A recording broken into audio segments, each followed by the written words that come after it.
Well, hello, and welcome to another one of our online Bible studies here at Cornerstone Community Church in beautiful Saxapahaw, North Carolina. We're glad to join us one more time. We have been doing on Sunday mornings a sermon series through the book of 2 Samuel. And so what we decided to do a while back was, for our Bible studies, kind of do some of the backstories to David becoming king in 2 Samuel and some of the problems that he had becoming king, and then some of the blessings that God used to enhance Israel and establish the kingdom of David, including saying that upon your throne or from your descendants will come the Savior of the world. And we see that happening. And we saw a little bit of that line last Sunday through Bathsheba, actually. And that's an interesting story. So if you haven't heard that, you can go back and listen to or watch our Sunday morning service from last week. This week, we're in 1 Samuel doing some of the backstories. And what I thought I would dive into is we're talking about really Saul and David here, because Saul is the one that David replaced as king.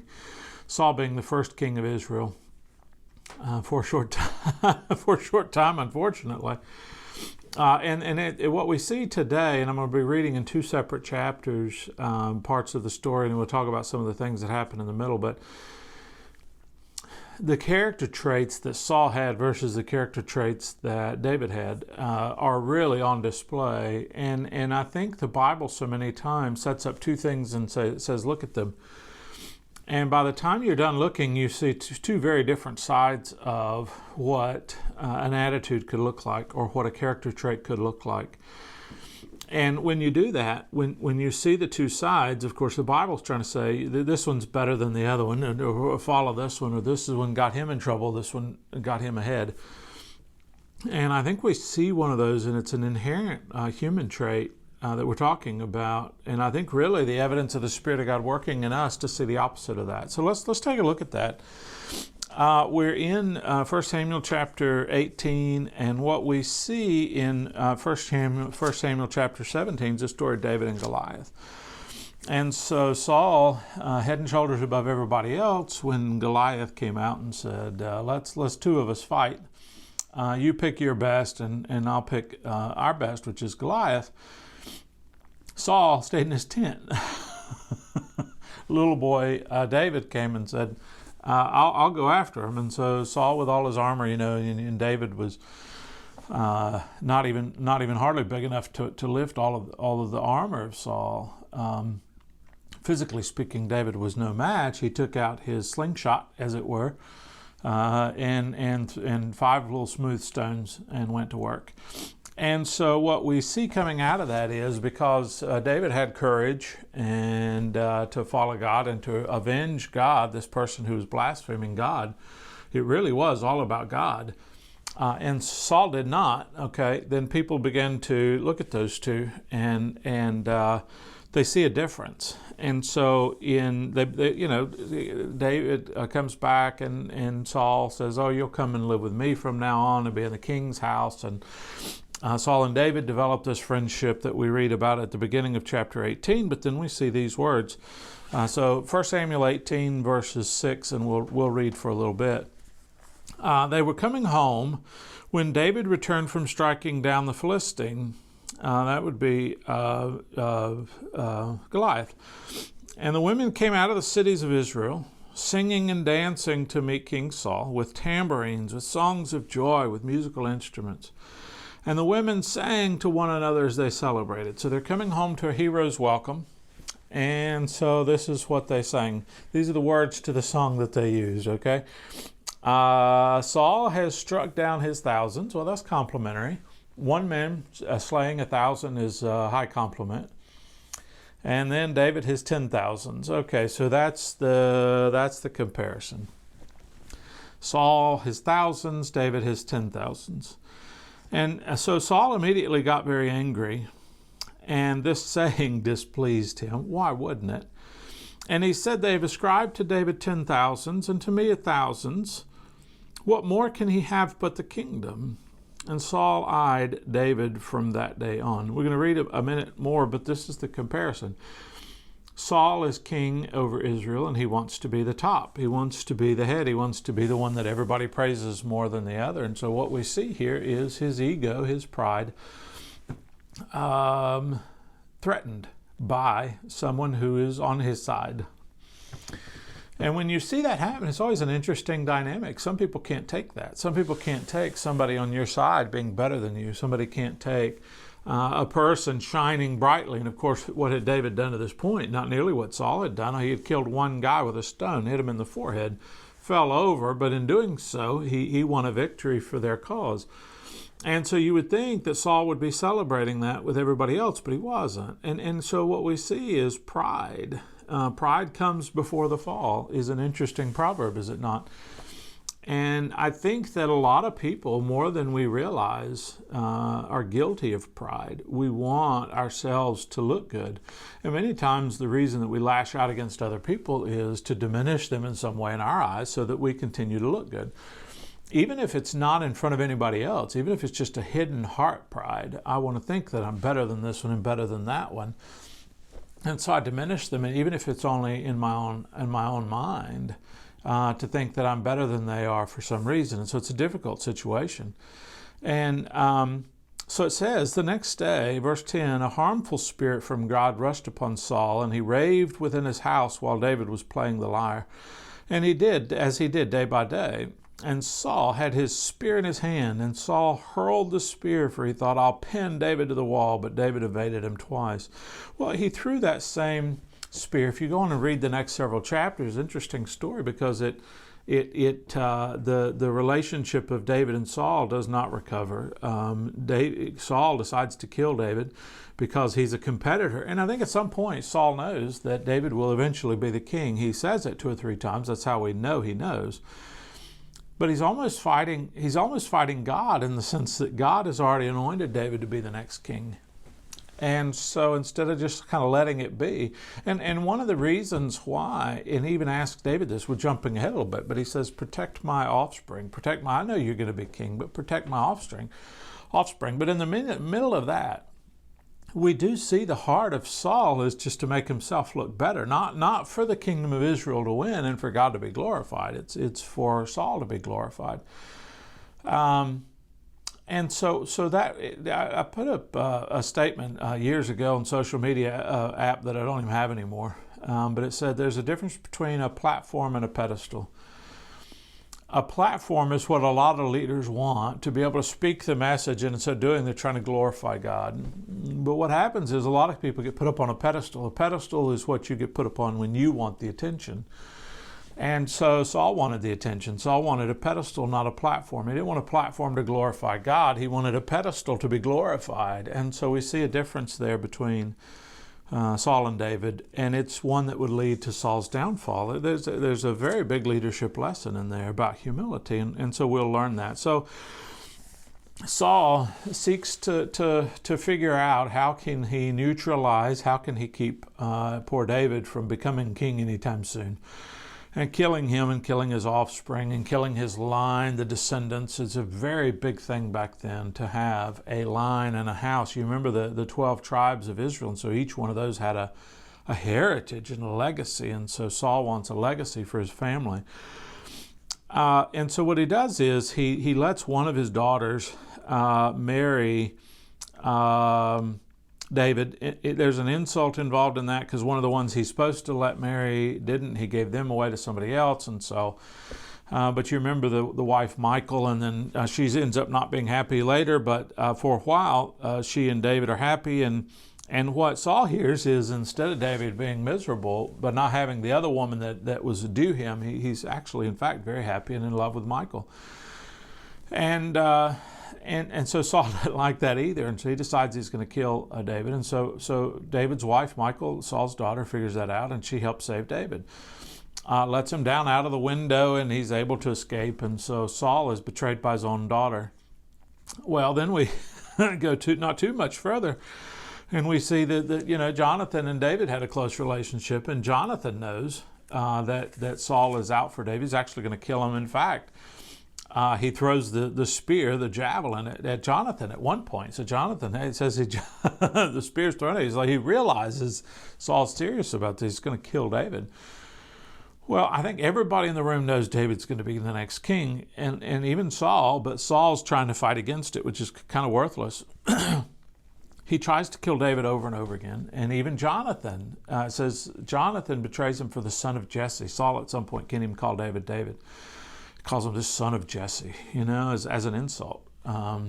Because that's not the glorious line from which some of these other warriors are from, It turned out to be the most glorious line because Jesus is born from that line. But at this point, I think Saul is using that as an insult. And so he goes, and you remember the story about Jonathan, if I shoot the arrow here, you'll know to run, and he does. And, so they find out, and Saul's not happy. And so they go through this series of Saul is at the same time fighting the Philistines as he is fighting David and David's army. And David's army is made up of the people who were unhappy, the refugees of the day, the people who were in debt, the people who had nowhere else to go, became David's little squadron, his army. And we pick back up in chapter 24. We see Saul trying to chase David anywhere he goes, and he keeps saying he goes to places. And for one, he went one place, and David had met with some priests, and Saul said, "Wait, you didn't even tell me that my enemy," again, my enemy, David's on his side. In this whole thing, I think sometimes we in the church forget we have maybe a conflict with somebody in the church, is that we have a conflict with somebody on our own side. And sometimes conflict is difficult in the church or in Israel here. But Saul ended up killing these priests. He didn't spare anybody. He was so wrapped up in his own ego, his own jealousy, his own pride. He couldn't see past all of that. And so he's killing priests. He's killing all these people. He's doing away with, he's burning bridges everywhere. And almost at every turn, everybody knows David's going to be the next king. And so Saul, thinks he's maybe acting in his own best interest, but nobody's impressed. I think many times we fight for our own justice, and if you have to fight for your own justice and everybody else thinks it's injustice, you might as well turn around and say, "Oh, maybe it's not my own justice," and have a sense of humility, again, which Saul is not known for, and David is getting ready to showcase. So Saul had fought the Philistines. He chased David. He fights the Philistines, but he's fighting the Philistines at the beginning of chapter 24. And it says when he returned from following the Philistines, he was trying to chase them out. He's fighting the inside and the outside at the same time. He's fighting those who are on his side and those that are against him at the same time. It's hard to do. He was told, behold, chapter 24, verse 1, 1 Samuel, David is in the wilderness of En-gedi. And so he took 3,000 chosen men out of Israel and went to seek David and his men in front of the wild goats' rocks. And so he came to the sheepfolds by day, and there was a cave, and Saul went in to relieve himself. So this is kind of a delicate situation Saul finds himself to be in. He goes into a cave. He thinks he's alone. He doesn't have his guards and whatnot. But deeper in the cave, we know the story, David and his men were sitting in the innermost part of the cave. And so it looks like that God has delivered Saul to David, that the person who's trying to kill David, this would be self-defense, is able to take his retribution, kill Saul by killing the current king, and then you get a quick route to the top. That's the way these things were decided 1,000 years before Jesus reigned, through 2,000 years before the time that we're in. And that's what they say. The men of David said to him, "Here's the day of which the Lord said to you, Behold, I will give you your enemy into your hand, and you shall go to him as it shall seem good to you." So we have this kind of forecast from God that there's a day in which I'm going to give your enemies to your hand. You're going to be able to do with them as you want. But David just doesn't want it to be this way. David grows up respecting the king. David's wife is the king's daughter. David doesn't, and to a point, if you treat poorly the previous king, you're not to be too surprised when you're the previous king and you're treated poorly. So when you're in a situation and people talk about your predecessor, don't be too awful surprised if people talk bad about you when you become the predecessor. And so that's one of the issues I think David has. He wants his line to be protected as does Saul want his line to be protected. And so in some sense, David reaffirms that he's on Saul's side, not Saul's enemy. And so let's read on a little bit and look at this. So what happens is David arose and he sneaks up behind Saul and he cuts off a corner of Saul's robe. Afterwards, David's heart struck him. So here's David, poor guy, so tenderhearted, that he cuts off a corner of the robe of the Anointed One, and it pricks his spirit. It tenderizes his heart. Most men of war that I've encountered are men of war, are not quite so tenderhearted that doing something what seems to us so innocent would make him stop and think. And so maybe this is the word of God tenderizing his heart to do the right thing at the right time, but it'd be his choice. Maybe even God would bless this. That's what his men told him. But David, he just couldn't go through with it. And it said, afterwards David's heart struck him because he'd cut off the corner of Saul's robe. So he says to his men, the Lord forbid that I should do this to my Lord. He's the Lord's anointed. We talked about this in the first sermon in the series about being the Lord's chosen one and how Jesus is the Messiah, the anointed one, of the chosen one. So he said, to put out my hand against him, seeing he is the Lord's anointed. It hurt his heart to do anything that would attack Saul, because in doing so, he was attacking God. All of this, every bit of this story is about God. It's about how we relate to God, how we see God, how we treat God. So it's not about Saul. It's about the Lord's anointed, who happens to be Saul at the moment. So David persuaded his own men with these words and did not permit them to attack Saul.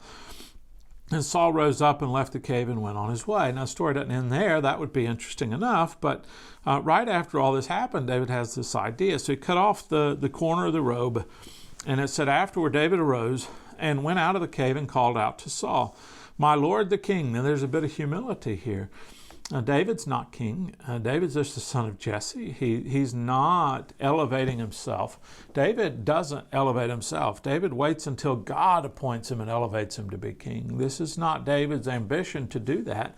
It's David's ambition to follow God and God's ambition to elevate. Many times as human beings, we lift ourselves up. And it's not really our job. It is God's job, if he so chooses, to lift us to the position that he wants us in. So he calls out, my Lord the king, and when Saul turned behind him, David bowed with his face to the earth and paid homage. Why would you pay homage to a person who's trying to kill you? Well, I think it is to say that right now, Saul is still the king. Saul is still in the role that God put him in. And it's not David to do that. It is God to do it. And David didn't want to step ahead and mess that up. So David says to Saul, and this is an interesting kind of statement that we'll read for a little while, said, why do you listen to the words of men who say, behold, David seeks your harm? So he's giving Saul a way out. Saul doesn't like David because Saul doesn't like David, but he's saying, if people have been telling you that I'm against you, I'm not. If they're telling you that I'm trying to overthrow you and become king, I'm not. And that may be God who has said, I'm going to be king. That's God who said that I'm going to be king. I'm waiting patiently in line.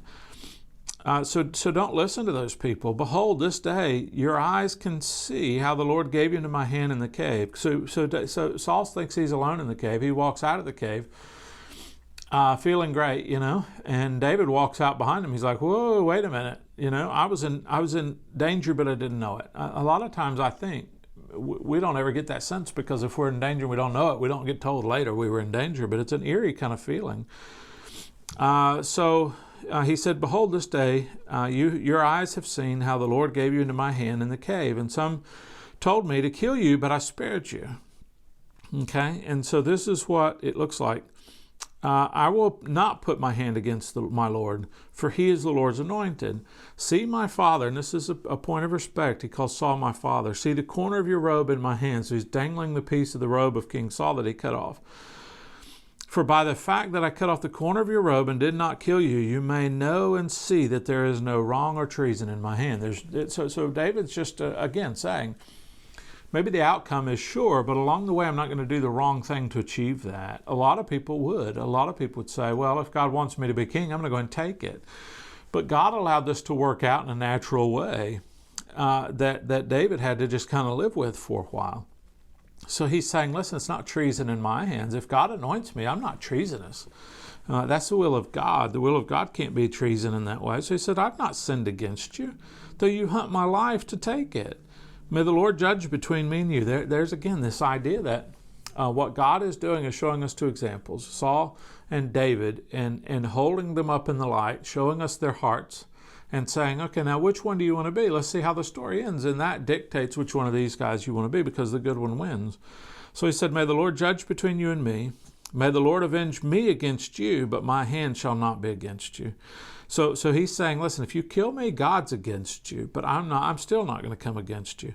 And then he quotes the proverb of the ancient that says, out of the wicked comes wickedness. So he's saying, hey, listen, I'm pure in this. I'm not trying to kill you. I'm not trying to treason. I'm not trying to do the right thing in the wrong way. Saul, of course, had. He said, but my hand shall not be against you. After whom has the king of Israel come out? And he's saying, listen, king, you need to be fighting against the Philistines. Instead, you're chasing me. What am I? Again, talking about himself in humility. He's the next king of Israel, but he's able to talk humbly about himself. He said, have you come after me? I'm a dead dog. I'm a flea. I'm nothing. I'm not somebody who you should be worried about. And then again, may the Lord judge between, may the Lord therefore be judge and give sentence between you and me. See to it and plead my cause and deliver me from your hand. So as soon as David had finished saying this, Saul cries out. He says, is this your voice, my son David? So maybe Saul can't see, or maybe he just confirming. And Saul lifted up his voice and wept, and he said to David, you're more righteous than I. Which one wins in the story? We actually have the poor example of following God, the lack of humility, the pride that comes before the fall, admitting it in public. You're more righteous than I, for you have repaid me good, whereas I have repaid you evil. Now there's a sense here that gets carried on in the next few chapters of repaying good for good and repaying evil for evil. And so God's going to give us more object lessons in the chapters to come on what it looks like to repay good with good instead of evil for good. And he said, you've declared this day how you dealt with me, and that you did not kill me when the Lord put me in your hands. So everybody in the situation is saying, God gave you an opportunity, David. God delivered something. You know, you can't say this kind of stuff is coincidence. And so this is God at work. But you didn't kill me when the Lord put you in your hand, for if a man finds his enemy, will he let him go? So may the Lord reward you with good for what you've done to me. And now I know that you shall surely be king. He keeps saying that. You know, I know that he's going to be king, and that the kingdom of Israel is going to be established in your hand. He's already been told that he won't be King Saul. So this is his request, and it's a reasonable one. Swear to me, therefore, by the Lord, that you'll not cut off my offspring after me, that you'll not destroy my name out of my father's house. So he's saying, listen, everybody, when it comes down to this point, the new kings destroy the sons of the old kings. Don't do that. And so David swore this to Saul, and Saul went home, but David and his men went up to the strong point. You see a transition here. That Saul finally senses within himself that everything has gone south. He already knew that his spirit departed from the Lord, the Spirit of God departed from him. He already could see it in David. What a sad state to have so wronged God that God withdrew his spirit from you and is obviously blessing someone else in your place. To know that stuff is going to come true, and then just to be waiting on it to come true. And so what do we do with the situation? What do we do with this passage? I think it's a reminder of our heart. You know, wickedness comes from the wicked heart. It may not be the exact quote. Out of the wicked comes wickedness is the quote. And so we need to have our heart in a clean place. We talked about this some Sunday, talking about Bathsheba, because we quoted Psalm 51, created me a clean heart. And so the idea of pride or not pride, the idea of all of these, do we have the good character trait or the bad one? It really has to do with our heart. It really has to do with who we are on the inside. It really has to do with out of the heart the mouth speaks. And so We need to work on our inside, and really more than that, because you say, oh, you need to work on yourself and get rid of that. No, there's a sense that we need to work with that, but there's a sense that we need to let God work with that. Okay, that the transforming of our hearts, the renewal of our minds, all of these things are at the same time something that we need to work towards, but at the same time a work of God. A work of grace, a work of mercy in our own lives. And so, but we do see this analogy where God was able to use David in this difficult situation because of his humility.